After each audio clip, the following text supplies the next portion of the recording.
Cobertura, sardônio, topázio, diamante, turquesa, onde já, safira, bonecos, esmeralda, ouro. Em ti se fazia todos os seus tambores, os teus pífanos. No dia que fosse criado e foram preparados. Tu eras querubim ungido para cobrir, tá vendo? Cobrir. Estabelecido no Monte Santo de Deus. Onde ele estava? Na casa de Deus, no Monte Santo. Lembra que fala, no versículo anterior fala que Deus estava, no monte era a habitação de Deus? Aonde Lúcifer estava? No Monte Santo de Deus, estava no meio das pedras estava em andar. Perfeitos era teu caminho, desde o dia que foste criado, até que se achou iniquidade em ti. Na multiplicação do seu comércio, do que ele inventou, do que ele estabeleceu lá no céu, né? Olha que coisa interessante. Encheram do interior de violência e pecaste. Por isso elas têm profanado do monte de Deus e te fiz perecer, né? Pelo que eu está falando do querubim. Te fiz o quê? Perecer. Ele foi aonde? Expulso da onde? Da casa de Deus, da Monte Santo de Deus. Ele estava onde?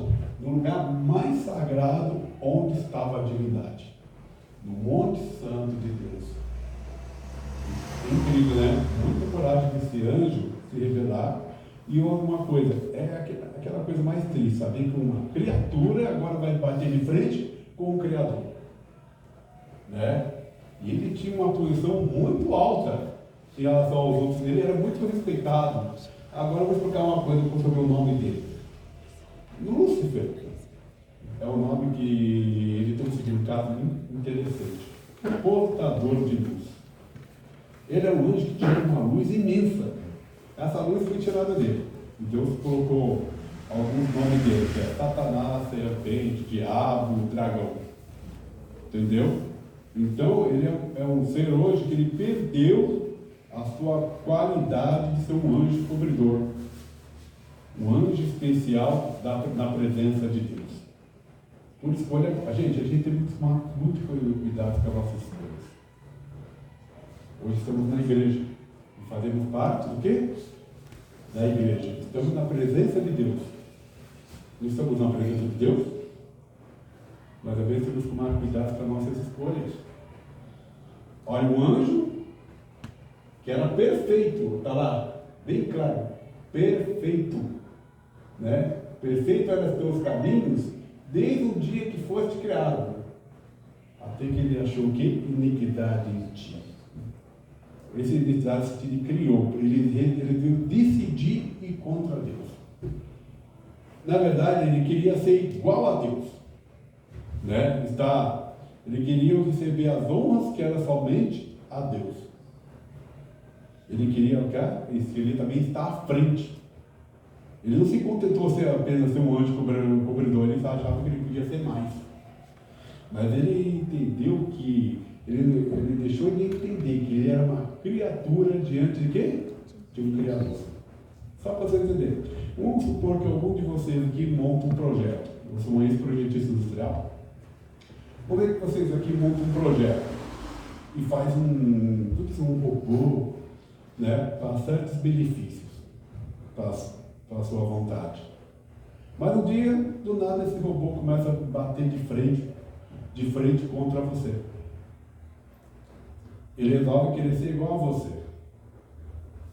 Poxa, o que eu criei agora está batendo de frente comigo e quer ser igual a mim.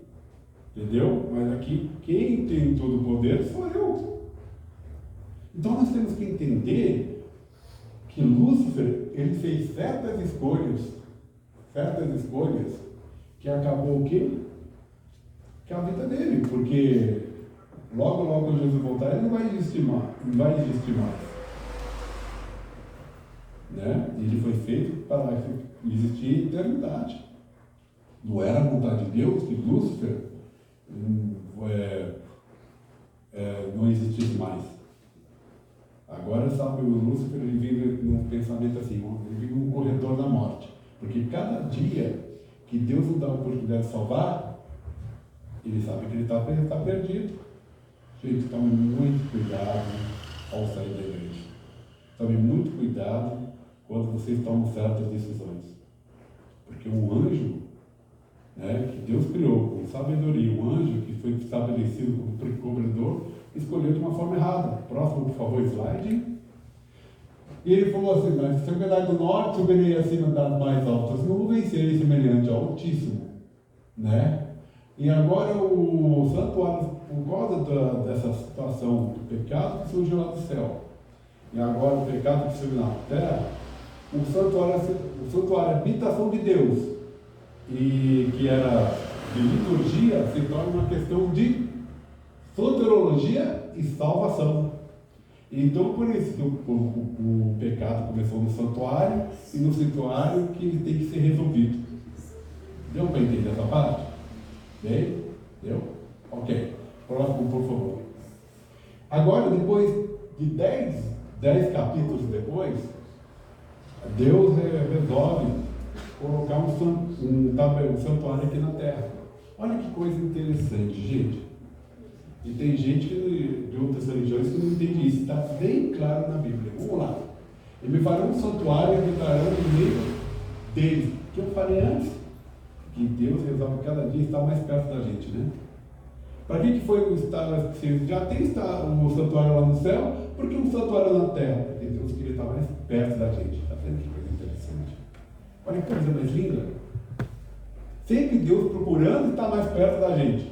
E quem foge dele somos nós, né? Olha que coisa interessante. Conforme tudo que te mostrar para o modelo tabernáculo e para o modelo de todos os seus pertences, assim mesmo o farei. Então, o santuário terrestre era a cópia do santuário celestial, em forma menor.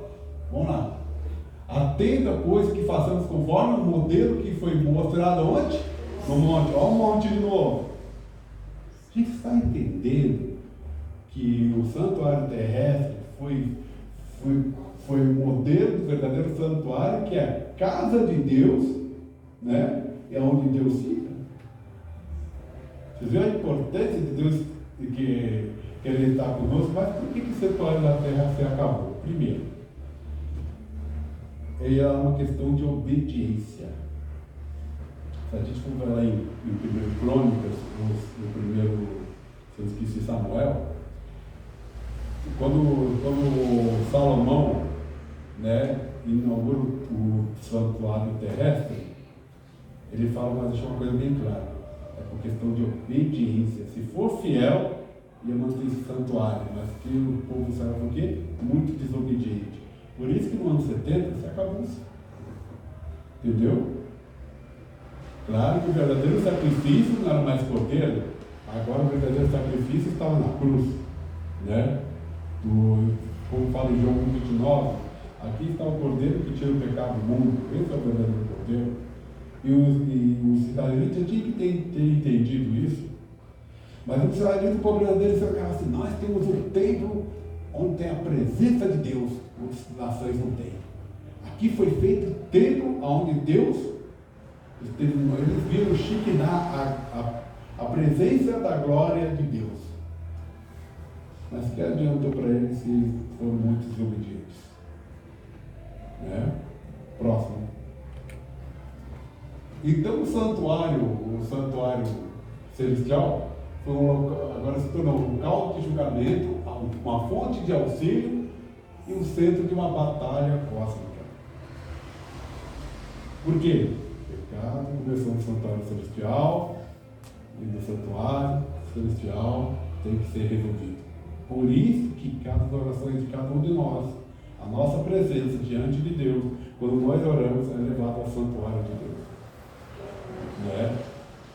Continuando, por favor. Desde o céu fizeste ouvir teu juízo, tremeu a terra e se aquietou. Ao levantar-se Deus para julgar e salvar todos os humildes da terra. Ponto principal: os humildes da terra. Que o Senhor dos altos, ao seu santuário, desde o céu, baixou a vista da terra, para ouvir os gemidos dos cativos e libertar os condenados da morte. Está vendo? Uma questão de salvação. Né? No dia em que os filhos de Deus vieram apresentar ao Senhor, veio também Satanás, entre eles, perante ao Senhor. Então, quer dizer, Satanás aí antes da cruz, ele gostava lá de estar no céu, só para perturbar Deus. Foi isso que ele fez com Jó, né? Para ver que quando, olha só que coisa interessante, ele chega lá diante de Deus e fala: viste teu servo Jó, que se você cobre de bens, etc e tal, é um homem próspero e tal. Daí ele nem foi convidado para ir, nem foi convidado para estar lá. Mas como que vamos falar assim? Foi lá só para, né, para perturbar Deus. E Deus colocava a prova de Deus, e através daquela prova de Deus, né, Jó, que escolheu desde o começo a Deus, venceu os argumentos de Satanás. E após a cruz, jamais agora Satanás tem acesso ao céu. Né? Continuando. Eu continuo olhando, foram postos tronos, e o ancião de dia sentou sua veste, era branco como uma neve, e seu cabelo da sua cabeça como uma pura lã, e seu trono era chama de fogo, e sua roda de fogo ardente. Um rio de fogo manava, saía diante deles milhões, e milhões assistiam diante dele. E aceitou seu juízo e abriu seus livros. Aonde foi isso? No santuário celestial. Nesse julgamento, abrindo-se os livros. Nós sabemos que existe o livro da morte, o livro dos nossos atos e o livro da vida. Né? O que é engraçado que os livros dos atos é uma coisa interessante, né? Um dia eu estava lendo o Espírito de Profecia, ele diz uma coisa: um carinho que você faz num animal. O animal passou para você, fez um carinho. Como diz um animal? Um cachorrinho é anotado no livro. Uma palavra que você fala para um animal, ou chuta ele, faz uma rodada, é anotado no livro.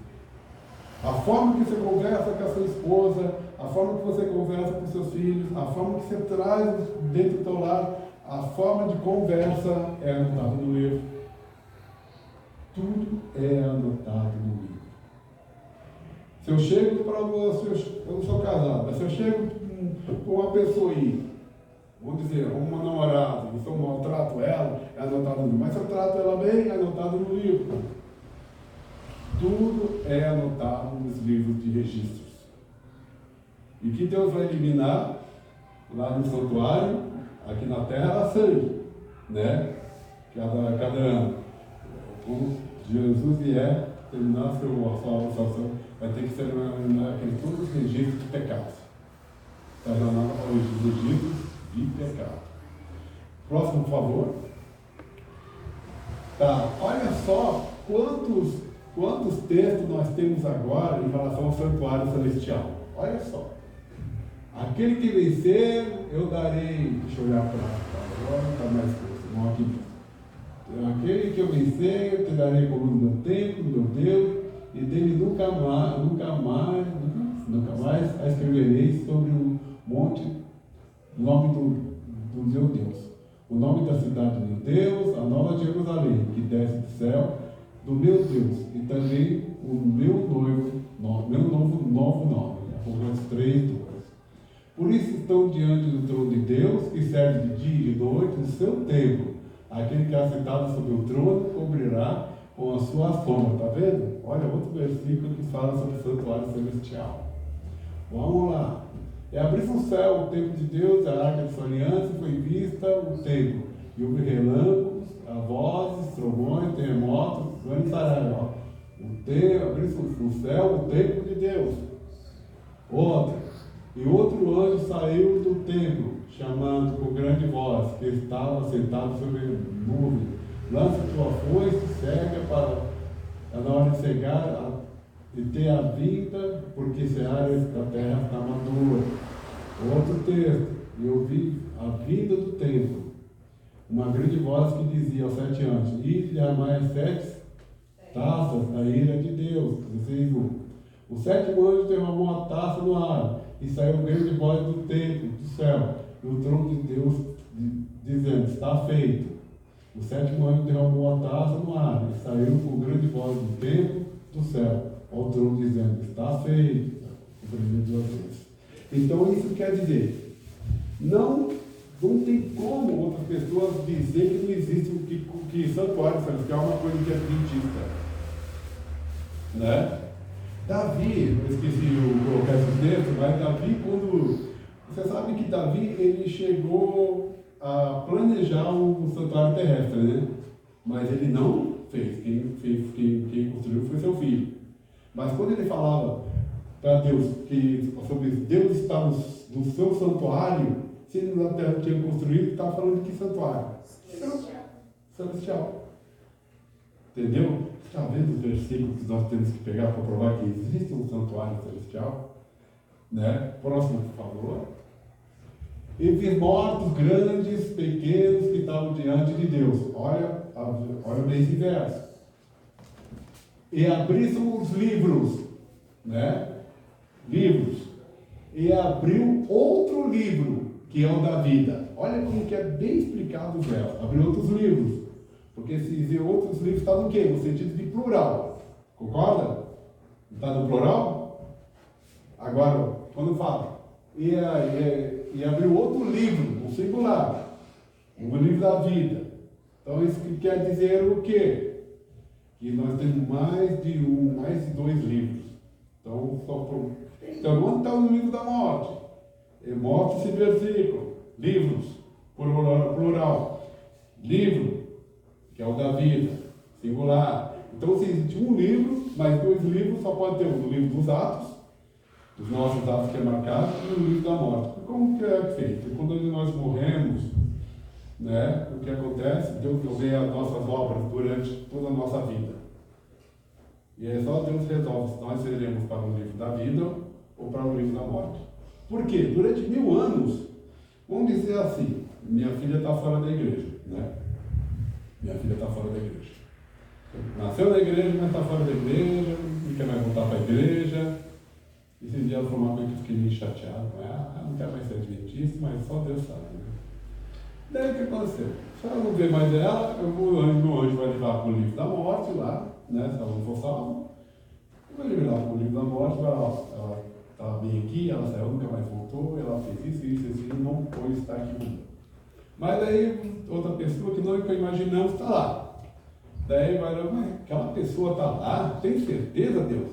O anjo vai lá, pega o livro da vida, olha, estava errado aqui, mas aqui se arrependeu, está aqui no livro do Cordeiro.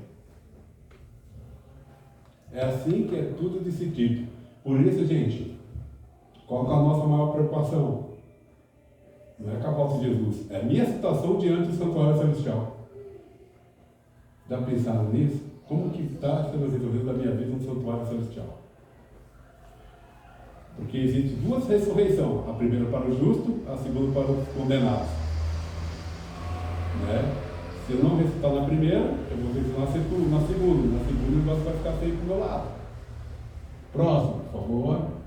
O juiz em 3 fases investigativos. Antes da volta de Jesus. Mas está pedindo juiz investigativo. Não? Tá bom. Quem é advogado aí? Quem entende de lei? Hã? Então tá bom. Irmã, deixa eu falar uma coisa para você. Quando uma pessoa faz um crime, você já leva diante o juiz ou você vai primeiro investigar a situação dele? Primeiro ele fica guardado sob custódia para fazer uma investigação para esse crime. Exatamente. Tá vendo? Então tem que ser feita uma investigação, concorda? Vocês concordam comigo? Eu não vou falar, vou pegar juiz, esse caboclo aqui matou, roubou, prende ele. Não é assim. Esse aqui pegou, estrupou, prende ele. Esse aqui fez ele, não é assim. É feita uma investigação primeira da situação do homem, da forma que foi o crime. Você percebeu que todo crime ele é investigado até os mínimos detalhes para ter prova, para chegar para o juiz e o juiz dar a sentença? É a mesma coisa, não existe juízo sem ter investigação. Mas não tem na Bíblia juízo investigativo, mas como que Deus vai levar uma pessoa para o céu que está tudo errado numa situação, ou mesmo injusto, ele vai para o céu, sem Deus realmente mostrar a situação daquele rapaz? Porque Deus tem que depois chegar para nós e provar por que nós estamos lá no céu. Entendeu? Porque você acha que o Marcos merece a salvação? Seja sincero. Não. Não merece, ninguém merece. Porque nós somos o quê? Pecadores. Agora, quem entra na frente para que você seja salvo? E quem ele é hoje? Advogado. Se nós temos advogado, todo advogado faz o quê? Investigação. Vocês concordam comigo? Se ele é advogado, ele chega assim: olha, pai, Marcos pediu perdão mais uma vez, olha para mim, que eu morri, não olha para ele e tal. Por quê? No diante do santuário celestial, Deus Pai é quem? O santuário celestial. Ele é um juiz. Ele não é um juiz? E nós temos um advogado. Quem é esse testemunha? Os anjos. Nós temos testemunha, nós temos juiz e nós temos advogado. Então, aqui antes do volta de Jesus, tem que haver uma investigação sobre a situação de todo ser humano. Depois fala, tem aquele versículo assim, não há mais condenação porque estão em Cristo Jesus. Claro, não há condenação. Porque naquele momento que tudo que Deus resolveu na situação dele, ele está salvo. Você está entendendo como que são as coisas que as pessoas não entendem fora? Tem que estar escrito assim, o santuário, a investigação do santuário celestial, tem que estar do jeito que eles querem para acreditar. Mas não é assim. A Bíblia é um pouquinho aqui, um pouquinho ali. Né? Gente, tem muitos adventistas aí da igreja por causa dos críticos lá fora, e outras, principalmente esses caras que estão fazendo defesa apologética, inventando cada coisa, e eu estou saindo fora da igreja, porque adventista não era o que eu pensava, não explicava direito, não ensina direito, não tem nada disso, não tem juízo investigativo, não tem nada. Gente, mas que é mais claro do que isso? Se existe um tribunal, se existe um anjo, se existe um juiz, se existe um advogado, e está sendo no santuário celestial, me explica a vocês agora.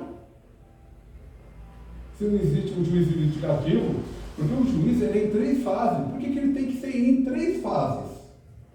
Primeiro, Deus tem que ver a situação do ser humano. Agora, a segunda é durante o milênio. O que vai acontecer durante o milênio? Gente, vai ser muita revelação para a gente. Como? Nós temos parentes, temos filhos, temos pais, e vão querer ser meus filhos, vão estar lá. Né? Isso vão ser agora, nesse momento também, nós julgaremos o quê? Os ímpios e os anjos. Não fala isso no versículo? Que julgaremos, tem que ser nesse momento. Porque nós saberemos a vida de todos os seres criados por Deus, porque eles não foram salvos. E porque alguns serão salvos durante 1000 anos, é só para a gente poder entender quem foram salvos e quem não foram salvos. Né? E Deus vai mostrar a verdadeira história em relação a Lúcifer e os anjos, que a terça parte foi expulsa do céu. Então será uma questão de revelação. Um dia eu conheci uma pessoa, a gente estava namorando, a gente sabe, lá de Curitiba. E ela tem um filho que criou na igreja, mas se tornou homossexual. E eu falei, poxa, né, que situação, tal, conversando com ela. Ela falou, Marcos, o que vai acontecer com meu filho quando Jesus voltar? Eu falei, espero que ele volte primeiro para Jesus. Mas naquele momento, se ele voltar no céu, Deus vai mostrar a situação que ele não foi salvo e vai apagar da tua memória como ele nunca existisse. Ela chorou. Por que que vai apagar? Já pensou, todo mundo feliz lá no céu, ela triste porque o filho dela não está lá? Então, nesse momento, Deus tem que apagar tudo na memória como nada mais existisse. Daquelas pessoas que não herdarão no céu. Dá para entender isso? É uma coisa triste, mas Deus tem que fazer isso, né?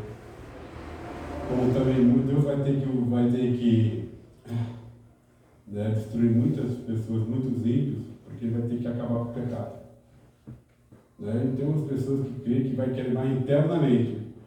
Quando fala queimar para todo sempre eternamente, fala uma questão de onde não vai ter, onde não vai sobrar mais nada.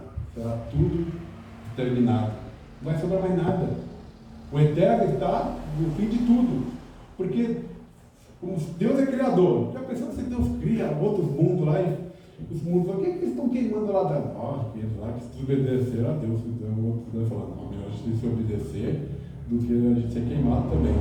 Você precisa obedecer a Deus por medo, não por amor. Entende? Então o eterno está onde não existe mais. É a mesma coisa Sodoma e Gomorra. Existe Sodoma e Gomorra? Não. Mas sempre que vai lá onde foi segundo Sodoma e Gomorra lá no Oriente Médio, só tem o que? Enxofre, para provar que Deus destruiu aquela cidade. Né? Agora, executivo. Executivo é aquela questão, né? Depois do milênio, dessa cidade santa, Deus ressuscita aqueles que não foram salvos, eles vão bater de frente com a cidade santa, e Deus destrói todo mundo, acaba com o pecado. Né? É triste a gente ver um parente nosso ser queimado para todo sempre e não existir mais. É triste. Filho, mamãe. Mas fazer o que? São decisões da vida que nós tomamos. Lúcifer não tomou a decisão de bater de frente com Deus e querer não entender que ele é uma criatura e bater de frente com o Criador. Agora imagine nós, irmãos. Então não vale a pena tomar essas decisões erradas. Tá? Próximo. Eles me disseram, até 2.300 tardes e manhã o santuário será purificado. Por que uso o termo purificado? Esse santuário, ele está relacionado ao santuário celestial. Por quê? Tem mais pecado. Não. Por que está relacionado ao santuário celestial? Sabe por quê? Sabe por quê? Porque o santuário celestial também tem que ser purificado. Você percebeu que Levítico 16, quem passava pela purificação do Yom Kippur cada ano? Até o próprio sumo sacerdote e o sacerdote passavam pela purificação. Até o próprio Cristo vai ter que passar por essa purificação. Por quê? Você sabe por quê? Exatamente, porque ele tomou sobre si os nossos pecados. Agora, ele não é culpado não, porque ele nunca pecou. Agora ele tem que eliminar esses pecados, porque ele tomou sobre si os nossos pecados. Então ele vai jogar todos os pecados em ninguém de verdadeiro culpado, que é Satanás. Quando Deus pega, começa a limpar todos os registros, né, em relação ao santuário celestial, ele fala, está feito, se prepara para vir, né? Então o santuário ele é purificado. Por que purificado? Porque ele é limpo e volta ao seu estado original. Olha como a doutrina do santuário celestial é bonita. Porque quem está à frente lá nesse momento? Quem está em favor de cada um de nós? É o próprio Jesus. E tem uma coisa bonita em Jesus que eu acho, sabe, que as pessoas sabem. Você sabe que Jesus ele é onisciente, onipotente e onipresente e eterno. Mas sabia que esses atributos ele não usa mais? Por causa da sua humanidade? Vou explicar. Jesus, como onisciente, precisava do Espírito Santo, né, como outro consolador para o passamento de todas as coisas. Precisava? Quando ele se apresenta para os discípulos, ele fala assim, enviarei outro consolador. Ele precisava disso? Se ele é onisciente? Ele é onisciente. Mas agora ele não usa mais. Sabe por quê? Por amor a cada um de nós, por amor a você, por amor a você, por amor a você, por amor de cada um de nós, ele se manteve como humano, uma coisa que ele vai jamais se separar da gente. Então todas as coisas que ele sabe é pelo poder do Espírito Santo. Mesmo ele sendo onisciente, ele não usa mais. Porque é o seguinte, ele resolveu ser igual a nós. Outra questão, ele é onipotente. Ele é Deus, mas por amor ele também não usa mais. Por quê? Por amor, ele sabe tudo através do Pai. Ele é onipresente, mas não usa mais, mas ele é através do Pai. Por que ele faz isso? Porque ele resolveu ser igual a nós. Entendeu? Ele, deixa eu tentar, ele é onisciente, ele é onipotente, ele é onipresente, mas esses atributos ele não usa mais. Por quê? Porque ele resolveu ser humano igual a nós. Por isso, quando nós estivermos diante dele lá no céu, quando ele voltar a nos ver, a primeira coisa que ele vai fazer, ao estar diante da grande multidão, que somos nós, ele vai abrir essas mãos e vai provar, olha aqui, eu morri por cada um. Morri por você, por você, por você, por você, por você, por cada um de nós, ele morreu na cruz. E é incrível tudo isso, a doutrina do santuário, que ela é tão linda, que ela mostra o quê? O amor de Deus para cada um de nós. Quer ver uma coisa? Como começa, você já viu a série O Grande Conflito, né? Que é patriarcas e profetas e reis, né? Direto das nações, dos apóstolos, O Grande Conflito. Como começa o primeiro capítulo lá do patriarcas e profetas? Vocês lembram como começa? Sim, só fala sobre aquela lá do céu, né? Mas como ele começa? Ele começa assim, Deus é amor. E sabe quando ele termina o grande conflito? Como ele termina? Deus é amor. Tudo foi resolvido. Deus agora, tudo está limpo. Nós somos transformados. Um corpo santo, conforme a vontade de Deus. O pecado não existe mais. E Deus termina assim, Deus é amor. E cada um de nós, cada um de vocês, vai estar na presença de Deus, olhando para Deus e as maravilhas que Ele vai contar para a gente durante séculos e séculos e anos e anos. E na Nova Jerusalém tem uma coisa muito importante. Nós lá não terá mais morte, nem dor, nem sofrimento. E seremos um povo chamado verdadeiro povo de Deus. Tendo o verdadeiro Rei de Israel, no trono de Israel, o verdadeiro Jesus Cristo. Porque Ele é toda a honra, toda a glória, todo o poder. Amém.